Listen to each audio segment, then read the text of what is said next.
அவர் தான் தமிழ்ல வந்து தெரி படத்தை ஹிந்தியில ரீமேக் பண்ணி அவர் ப்ரொடியூஸ் பண்றாரு. அந்த படத்தினுடைய ப்ரொமோஷன் வந்து நடந்துட்டு இருக்கு.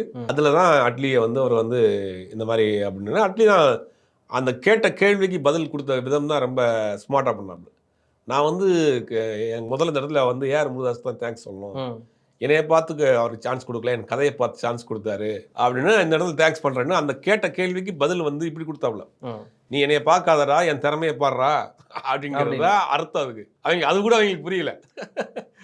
கேட்ட கேள்விக்கு பதில் வேற மாதிரி சொல்லியிருப்பாப்ல, அது அவங்களுக்கு புரியல. சர்காஸ்டா சொல்லியிருப்பாரு. சர்காஸ்டா சொல்லியிருப்பாரு. நான் வந்து முதல்ல எனக்கு வந்து என் கதையை பார்த்து தான் ஏஆர் முருகதாஸ் வந்து ராஜாராணி படம் வாய்ப்பு கொடுத்தாரு. என்னைய பார்த்து கொடுக்கல, என்னுடைய திறமையை பார்த்து. இன்னைக்கு நான் இந்த இடத்துல உட்காந்துருக்கேன்னா என் திறமை தான். என் கலரோ, என்னுடைய உயரமோ, என்னுடைய உருவமோ கிடையாதுங்கிறது தான் சொல்லியிருப்பாப்புல. இப்போ இந்த நார்த் இந்தியா சவுத் இந்தியா அப்படிங்கிற இது வந்து ரொம்ப நாளாவே இருக்கு. நார்த் இந்தியா பாலிவுட் சினிமாவை பொறுத்த வரைக்கும் அரசியல், ரவுடிசம், மற்றபடி த டான் எல்லாம் மிக்ஸ்டான ஒரு இண்டஸ்ட்ரி. அதுக்குள்ள வந்து போய் கால் ஊன்றி அங்கே இருந்து பண்றதெல்லாம் வந்து மிகப்பெரிய ஒரு விஷயம். ஆனா அதை சமாளிச்சு இன்னைக்கு அட்லி போய் இருக்கிறாருங்க இந்த மாதிரியான இடைஞ்சல்கள் வரும். அதை லெஃப்ட் ஹேண்ட்ல டீல் பண்ணிட்டே இருக்காங்க.